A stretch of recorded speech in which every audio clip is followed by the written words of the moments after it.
Bismillahirrahmanirrahim. Kenapa puasa itu diberikan balasan yang nggak ada hitungannya? Karena ini puasa adalah khusus untuk Allah Ta'ala. Walaupun ibadah yang lain semua juga untuk Allah Ta'ala. Tetapi puasa ini mengandung dua makna kata Imam Al-Ghazali.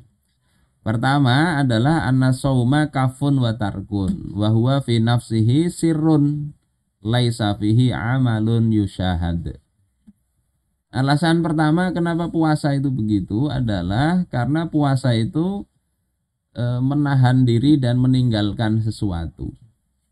Dan ini adalah sifatnya rahasia untuk dirinya sendiri.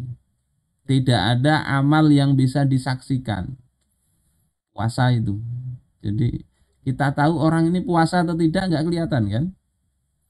Nggak kelihatan. Ada yang meludah, meludah. Kayak kecil dulu itu salah paham dikiranya menelan ludah itu membatalkan puasa, akhirnya banyak meludah. Nggak begitu kan, puasa nggak kelihatan. Masuk ke kamar sedikit makan mie misalnya, keluar pura-pura lemes, ya bisa aja nggak kelihatan. Jadi nggak ada amal yang bisa disaksikan untuk membedakan ini puasa atau tidak. Sementara seluruh amal-amal ketaatan itu bisa disaksikan oleh makhluk. Sholat kelihatan, zikir, zikir itu ada yang kelihatan ada yang enggak ya. Ada yang zikir pakai tasbih, nah ngetik gini terus kan. Itu kelihatan berzikir. Ada yang zikir mulutnya komat kamit, komat kamit. Walaupun diam misalnya sambil nyopir kan, mulutnya komat kamit kita tahu zikir. Diam komat kamit ya, mulut tangannya ngetik tasbih atau yang alat untuk menghitung itu kita tahu sedang berzikir juga.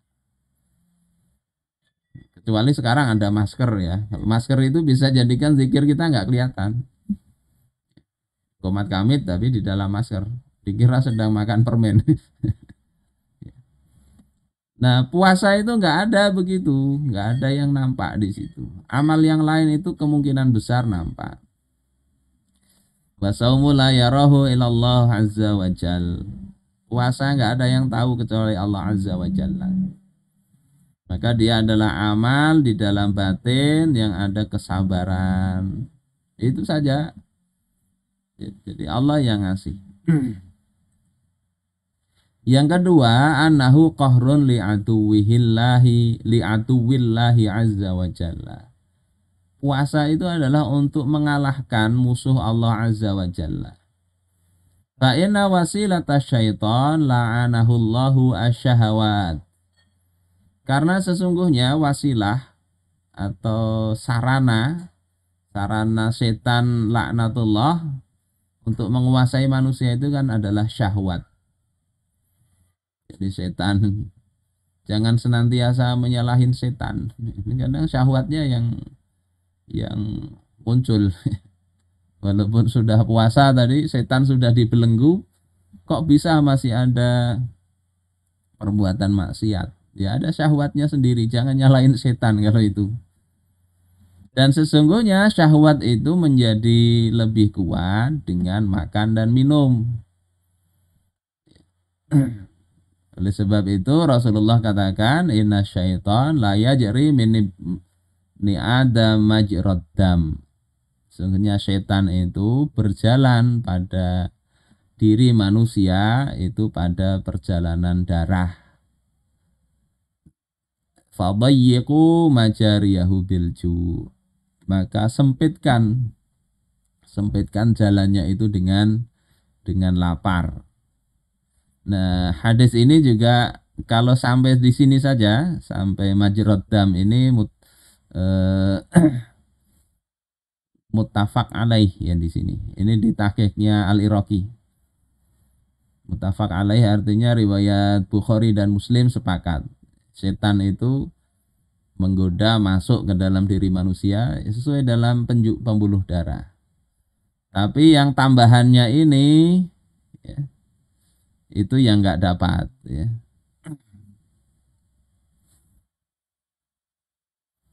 Ya, jadi tuna qaulihi fadayyiku majariyahu bilju, ya, yang sempitkan jalannya itu dengan lapar itu tidak ada di hadisnya.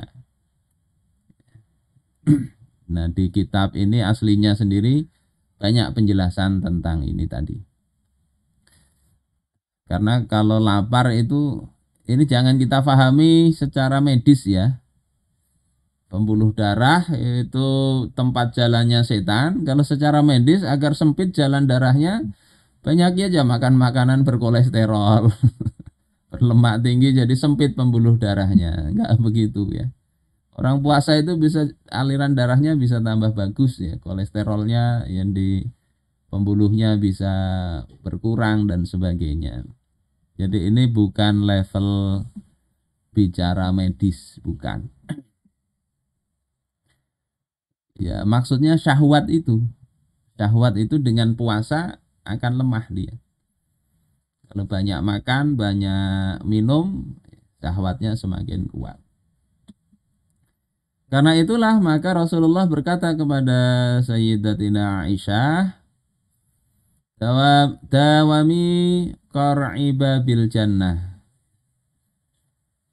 Terus menurutlah engkau itu untuk mengetuk pintu surga. Maka Aisyah mengatakan, dengan apa ya Rasulullah? Maka Rasulullah menjawab, bil ju', ya, dengan lapar. Sering-sering ngetuk pintu surga dengan lapar. Ini juga pentahqiq nggak dapat hadisnya.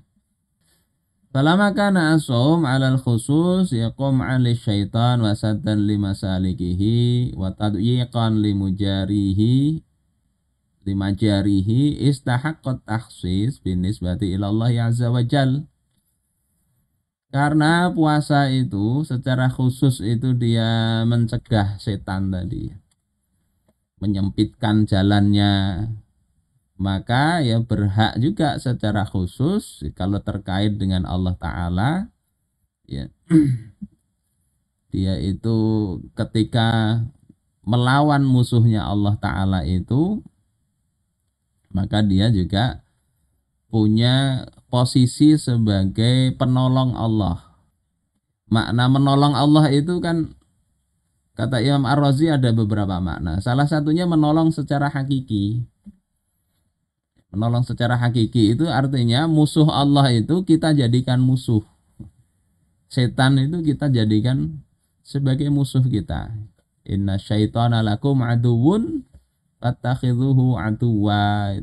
Setan itu musuh kalian, maka ambil dia sebagai musuh. Setan itu juga memusuhi Allah, maka kita memusuhi setan. Itu makna dari menolong Allah Ta'ala. Di samping makna yang lain yakni menolong tersebarnya syariat Allah Ta'ala. Nah, posisi dia menolong Allah itu, Allah juga katakan di dalam surah Al-Ankabut ini, ya, walladzina jahadu fina lanahdiyannahum subulana. Dia menolong Allah, ya, bersungguh-sungguh, lanahdiyannahum subulana. Kami pasti tunjukkan jalan-jalan kami. Pertolongan Allah itu akan Allah berikan, ya, ketika serius, ya, menolong agama Allah, serius di sini di dalam memusuhi setan. Juga firman Allah Ta'ala, innallaha la yughayyiru ma biqaumin hatta yughayyiru ma bi anfusihim. Allah tidak mengubah keadaan satu kaum hingga dia kaum itu mengubah apa yang ada pada diri mereka. Kata Al-Ghazali, wa innamat taghayyur taktsirus syahawat. Sesungguhnya perubahan itu adalah banyaknya syahwat itu. Ya, yang syahwat itu sebagai tempat bersenang-senang setan, tempat tinggalnya setan di sana. Ya, maka selama syahwat itu subur, setan itu akan nggak putus-putusnya dia bolak-balik ke situ, membuat ragu dan sebagainya. Nah, selama seperti itu dia tidak bisa untuk terbuka hijabnya dengan Allah, keagungan Allah itu. Yang dia lebih perhatikan kesenangan. Bahkan mahjuban an liqa'ih, dan dia menjadi terhijab dari bertemu dengan Allah Subhanahu wa taala. Bagaimana dalam hadis laula anna syayatin yahumuna ala qulubi bani adam la nadharu ila malakutis samawat. Andai kata syaitan itu tidak mengelilingi hati-hati anak Adam, niscaya anak Adam itu akan melihat alam samawat, alam langit sana.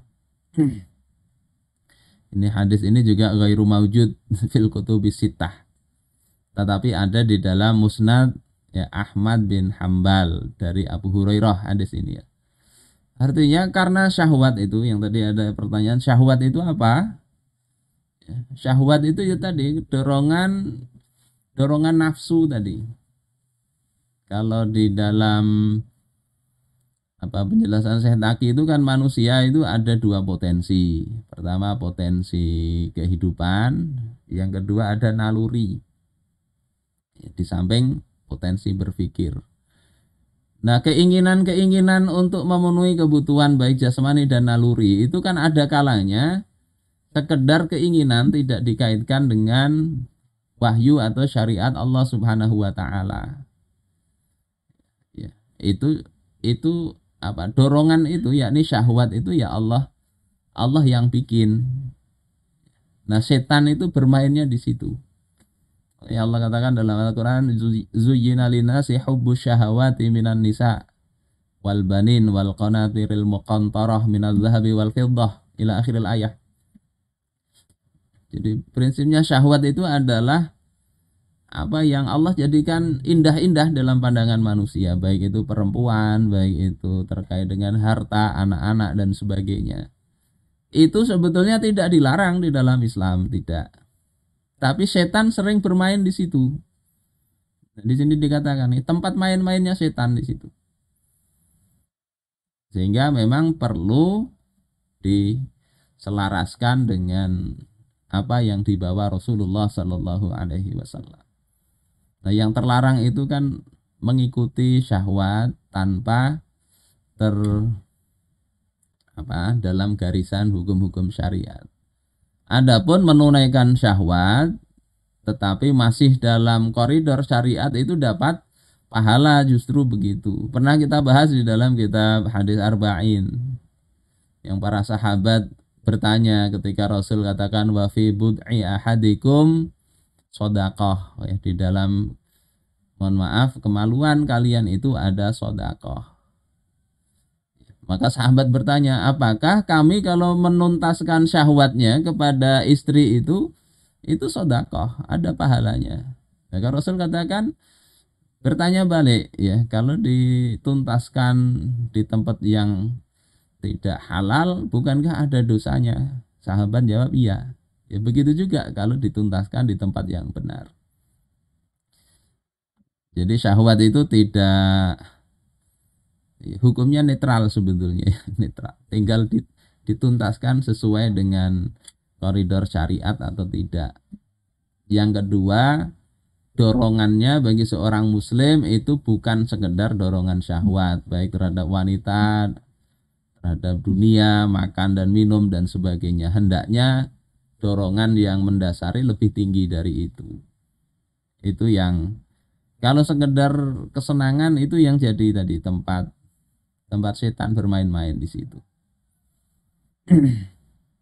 Dan puasa itu latihan tadi, latihan syahwat itu supaya taat, dididik dengan puasa. Sabar ya, ini belum saatnya, ya, mau masih 5 menit lagi berbuka. Itu kan hati saat sedang lapar-laparnya, mungkin haus-hausnya. Kalau nggak sabar minum dia. Itu kan melatih juga. Harapannya itu misalnya terkait syahwat ke wanita, besok mau akad nikah, sekarang sedang sedang di rumah calon mertua. Kalau nggak sabar, sudah sekarang aja lah. Kan banyak kejadian begitu tunangan itu sudah dianggap ya sudah suami istri. Nggak sabar, belum waktunya. Ya, mirip puasa itu, belum waktunya, jangan dilakukan. Nah, itu mengendalikan syahwat di situ. Karena inilah maka puasa itu adalah pintu dari ibadah. Kemudian menjadi junnah, perisai. Perisai karena tadi dia syahwatnya terkendali. Mau lakukan atau enggak, mikir dulu dia.